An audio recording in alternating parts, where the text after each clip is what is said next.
Hi, everyone. Welcome to the College of Business and Economics here at Cal State LA. We are your transfer team. It's myself, CJ, Daniel, Monica, and Sue.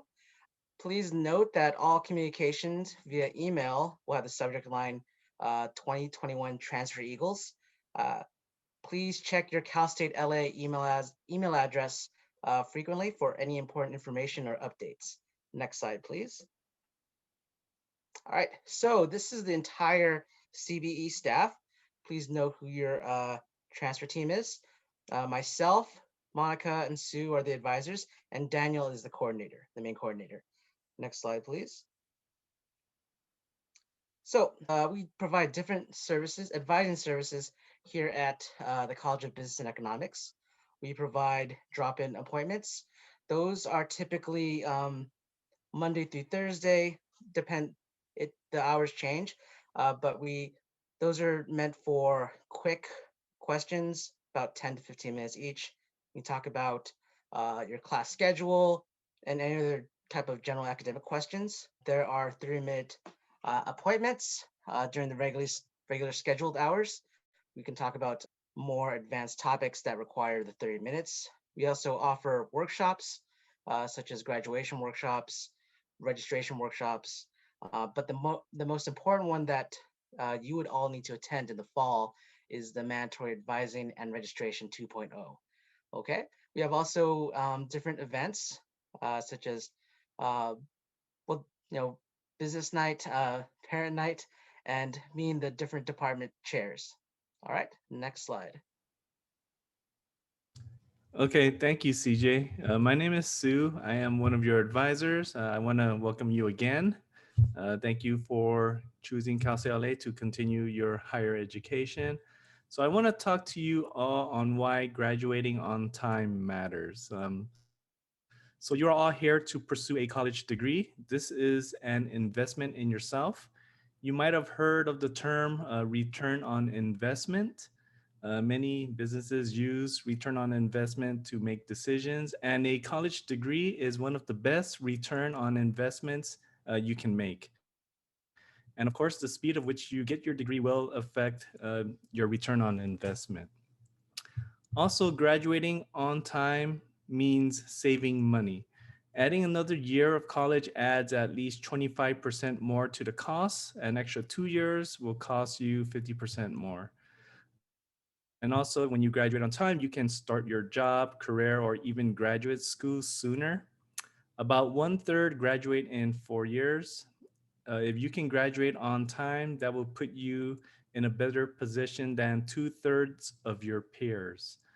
It also shows employers that you are organized, focused, responsible, and meet deadlines. So, how to graduate on time? So, even pre COVID, most study occurs independently outside of the classroom.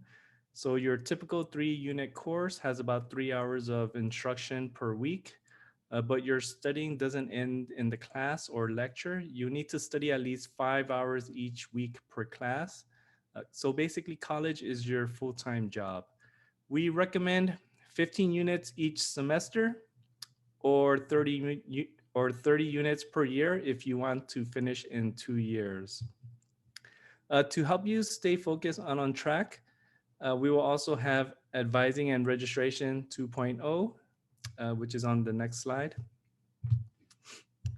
And in 2.0, we will go over your degree planner, also your long-term planning for graduation. We'll talk about different resources. We'll also speak about specific courses. We'll go over GE certification, a lot of very important, useful information. Advising and registration is mandatory. So keep an eye on your Cal State LA email for the days and times of the advising and registration 2.0. Okay, next slide. So how to get your degree. We'll be going over the requirements for your degree in the next few slides. But first, I want to make sure and explain a bit about the degrees we offer and what the differences between the department and options are. So under our college, which is the College of Business and Economics, we have 3 different degrees or majors. We have a Bachelor of Science in Business Administration, We also have a Bachelor of Arts in Economics and also another Bachelor of Science in Computer Information Systems. So within each of these three majors are different options. Each of you must pick an option under your major. So each of these options are housed under a department within the College of Business and Economics. So for example, under the marketing department, you'll find three different options. They are the marketing option, the international business, and retailing. So your major would be, for example, a Bachelor of Science in Business Administration, and you're going to select one of those options. And once you select an option, you're going to see which department it is under. So I just wanted to make that distinction. So yeah, so each of the columns under each of the majors are the different departments, and then the departments are in charge of those specific options. And now we have Monica, who will talk more about the requirements. All right, thanks, Sue. So talking about today and what we're going to be using today, we have two different tools that we usually use. One is Degree Planner, which Sue briefly mentioned. We will be exploring that further in your Advising and Registration 2.0.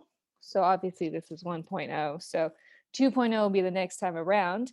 For today, we will be working on your Schedule Planner, which to my understanding, you guys have seen already during your orientation. We'll just go over that more today. You'll be using Schedule Planner today to enroll in your classes. So before we begin with your requirements, I do want to make a note. If you have not submitted your full GE certification, also known as IGETC or your CSU breath, or just, completing all your GEs, you get a certificate, right? Make sure you submit that. When you submit your official transcript here, usually your GE certification shows up on the top of your transcript. That's how you know you have it. If you've done all your GEs from community college, that's your GE certification. And that basically covers all your GEs at Cal State LA. Also to note, your final transcripts may not be fully processed until later this semester. And that is why if you do choose to look at Degree Planner early without us in 2.0, so before 2.0, you might see some things that you've already taken, but showing that you still need, which is why we encourage you to look away from Degree Planner for the time being, and we'll explore it later on. Okay, so today we're just looking at Schedule Planner. Now, speaking of Schedule Planner, what goes in Schedule Planner? Well, there's a couple things you need to graduate, right? So we have your major requirements, we have your GE requirements, and your university requirements kind of go along with your GE. For the full-time students, being the ones who are taking about 30 units per year, okay, you guys are full-time, you guys will be completing all of these in basically 2 years. So let's go over your GEs. The business administration and CIS students will only need one upper division GE. And yes, you do need to take it here because it is upper division. It is not covered through community college, but you're only taking one. My econ folks, you're going to be taking 3, and your degree planner will go more in detail about it. But for now, all you really need to know is today, most likely we'll be recommending you to take one upper division GE. So if you're CIS and if you're BSBA, so business admin, this is your one and done. And you will need certain requirements. So it's not just from this column, it also needs the civic learning and race ethnicity requirement. So CLRE, those are your university requirements. Okay, so this is going to cover your GE and university requirements in one go. We'll have a list for you guys, so don't worry. We'll have a list of approved courses which fulfill all those requirements for you to choose from later on in this presentation. Your major courses consist of 2 things. You have your core classes. So basically, everyone within that major will need the same core classes. Okay, so all business administration have the same core, all CIS have the same core, all econ have the same core. And then you have your option courses. So if you remember Sue talking about your degree, okay, the same degree equals the same core. And then you have your department. Within that department, you have different options, or rather field of concentration. So you will have specific to you, specific to option courses, which you also must complete with the core. Those make up your major courses. Okay. And if you have all of those, then and you're 1 GE or 3 GE for econ, then that's pretty much it. That's all you need. Okay, so before we start registering, we do want to go over a couple key terms with you. I'm sure you've heard them during orientation as well, but just in case, I'm going to have CJ come on in and give you a little review just in case. Thank you, Monica. So with Cal State LA starting to open up in the fall semester, we have 3 different types of classes. The one is in person, which is you'll be required to be on campus. It's a traditional face-to-face class. If you see a course with a room number, that is where it's located. Canvas, that is virtual face-to-face. It's remote learning. It will be through Zoom. There's a set date and time that you would need to log into. Yeah, set date and time for Zoom. And then the third one is online, which is fully online class. It's self-guided. There's no real daytime restrictions. If you have uh, if you're busy, these are a little bit more advantageous for you. Okay.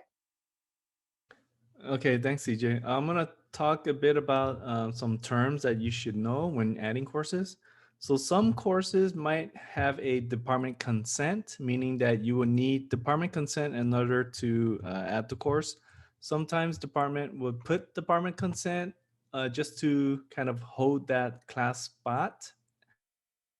And usually when they hold the class, they call it a shadow section, meaning that they're not going to let students into that course until maybe some of the other ones fill up, or maybe even sometimes the department hasn't signed the contract with the instructor yet, so they can't open it yet because they might not have an instructor for that specific section.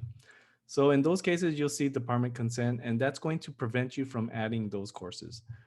Um, Another I guess a restriction that might prevent you from adding courses is if a course has instructor consent. So it's similar to department consent. You can't add the course until you get consent from the instructor. Also, with department consent and instructor consent, you're gonna have to check with the department for the department consent, and if they are okay with you adding the course, they will put on the system a code for you into the system, and they will normally email you and tell you to add the course if you get permission to add it. Same thing with instructor consent. You email the instructor. If they are okay with giving you a permit, they'll issue one into the system, and then basically they'll email you and tell you when to add it. If they allow you to add it right away, because these permits do expire. It's usually around a few days, maybe like 3 days or so, but it varies depending on the department and the instructor. So if a class gets full, you probably see like a little triangle, meaning that the class is full and you won't be able to add it. So basically, if the class is full and you want to try to add the course, you can get put on the wait list, but do not rely on the wait list, because once a class is full, it's really up to the professor if they want to add more students and give more work to themselves. A lot of the times, once a class is full, the professor might not add any more students. So I wouldn't depend on it. If a class is full, look for a different section. So just keep that in mind. If the class is full, you could technically still get on the wait list, but I would not rely on it. I would just try to find a different section. That way you know for sure you'll get the course. All right, I'm going to talk a bit about adding and dropping classes. So normally during the first 2 weeks at the beginning of the term, that is what they call the no record drop period, meaning that you can freely, adjust your schedule and it will not reflect on your record. After 2 weeks, they call it the withdrawal period. So after 2 weeks, if you want to drop a class, you need a form, and you would need approvals from the instructor and maybe even sometimes the department chair to drop the class, to withdraw from the course. So keep in mind during the first 2 weeks, if you need to make adjustments, that's the time to do it.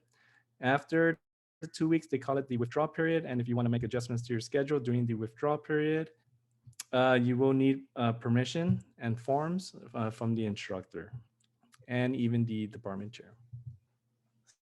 So at this time, we're going to open it up for some questions and answers. So if you have any questions on anything we just went over from the presentation, feel free to ask or type it into chat, and we will do our best to answer those questions.